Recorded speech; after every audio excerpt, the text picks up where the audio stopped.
ரதிய காடுப்படியில் இன்றைக்கி evening snacks டீக்கு சோளம் சுண்டல் செய்வோம் வாங்கோ. இது அக்கா நைட்டு ஊற வச்சுட்டேன். இப்போ மார்னிங் எடுத்துருக்கிறேன். மார்னிங் எடுத்து நல்லா ஊறி போயிருக்கு. தண்ணியை நல்லா வடிகட்டிட்டு வச்சுருக்கிறேன். இது ஒரு குக்கரில் போட்டுக்கலாம். இது ஒரு 2 கப்பு இருக்கும். 1/4 கிலோ சோளம்பா, வெள்ளை சோளம். அக்கா குக்கரில் போட்டுட்டேன். ஒரு சின்ன ஸ்பூனுக்கு 1/2 ஸ்பூனு கல் உப்பு போடுறேன். அப்புறமா ஒரு கிளாஸ் வாட்ரு, ஒரு 200 ml வச்சுக்கோங்க. இப்போ அக்கா குக்கருக்கு 5 விசில். உங்கள் குக்கருக்குலாம் எவ்வளோ விசில் வச்சு எடுக்கணும் நீங்கள் தெரிஞ்சுட்டு அதை மாதிரி செய்யுங்க. இது குக்கர் அடுப்பில் வச்சிடலாம். இப்போ அடுப்பு ஆன் பண்ணிட்டேன். அடுப்பில் வச்சாச்சு. ஒரு 5 விசில் வரட்டும்.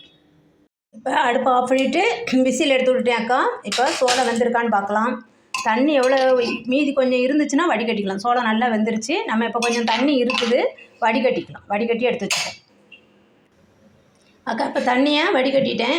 வடிகட்டி இந்த அளவு வெந்திருக்கு பாருங்கள், நல்லா வெந்துருச்சு. இப்போ நம்ம இப்போ சுண்டல் தாளிக்க ஆரம்பிக்கலாம். இந்த பாருங்கள், நல்லா வெந்திருக்கு பாருங்கள்.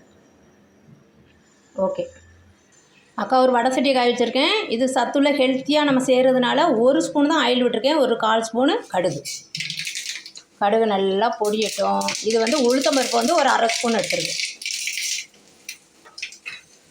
அப்புறம் கடலைப்பருப்பு ஒரு 1/2 ஸ்பூன் ஃபுல்லாக. கொஞ்சம் செவக்கட்டும். இப்போ பருப்பு செவந்துருச்சு அக்கா. ஒரு மீடியம் சைஸ் பெரிய வெங்காயம் நறுக்கி வச்சுருக்கேன். பொடியாக 2 பச்சை மிளகா, கொஞ்சம் கறிவேப்பிலை, அதையும் போட்டுருவோம். இந்த ஆனியன் ரொம்ப வேகக்கூடாதுப்பா. வெந்தால் சுண்டல் டேஸ்டியாக இருக்காது. இப்போ அடுப்பை ஆஃப் பண்ணிடணும். அவ்வளோதான் அக்கா, அடுப்பை ஆஃப் பண்ணிட்டேன். இது ஒரு 2 பரட்டு பறக்கலாம் அக்கா. என்ன சுண்டல் செஞ்சாலும் கொஞ்சோண்டு பெருங்காயத்தூள் ஒரு 2 சிட்டிகை போட்டுக்கோங்க. கொஞ்சம் நல்லா வாசனையாக இருக்கும். அவ்வளோதான் போதும். இது பெருங்காயம் வாசனை போகிறதுக்கு அந்த ஹீட்டான கடாயே போதும். அவ்வளோதான். இப்போ நம்ம இந்த பவுலில் உள்ள சோளத்தை எடுத்து கொட்டிக்கலாம். எல்லாத்தையும் போட்டுருங்க. போட்டுட்டு நல்லா கலந்து விடணும். சால்ட்டு கரெக்டாக இருக்குது அக்கா போட்ட சால்ட்டு. உங்களுக்கு எப்படின்னு பார்த்துட்டு இப்போ கூட கொஞ்சம் தூள் உப்பு தூவிக்கலாம். இப்போ தேங்காய் கொஞ்சமாக அந்த கப்பில் ஒரு கப்பு ஃபுல்லாக வச்சுருக்கிறேன். அதையும் போடும். ரொம்ப தேங்காய் போடல.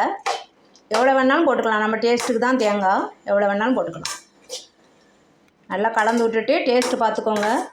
சால்ட்டு மட்டும் பத்தலைன்னா போட்டுக்கலாம். இப்போலாம் அக்கா அடுப்பு ஆஃப் பண்ணி வச்சுட்டு அந்த கடாய் ஹீட்லேயே தான் கிளறேன். ஆனியன் வேகக்கூடாது. வெங்காயம் வெந்துருச்சுன்னா டேஸ்ட்டு நல்லா இருக்காது. அவ்வளோதான், சோளம் சுண்டல் ரெடி. நம்ம இனிமேல் சர்வ் பண்ண வேண்டியதான். ரொம்ப ஹெல்த்தியான சத்தான சோளம் சுண்டல் ரெடி. இந்த மாதிரி ஹெல்த்தியாக குழந்தைங்களுக்கு ஈவினிங் ஸ்கூல் விட்டு வரும்போது ஹெல்த்தியாக செஞ்சு கொடுங்க. முந்தின நாள் நைட்டே ஊற வச்சிட்டிங்கன்னா சாஃப்டாக நல்லா சூப்பராக வெந்துடும்.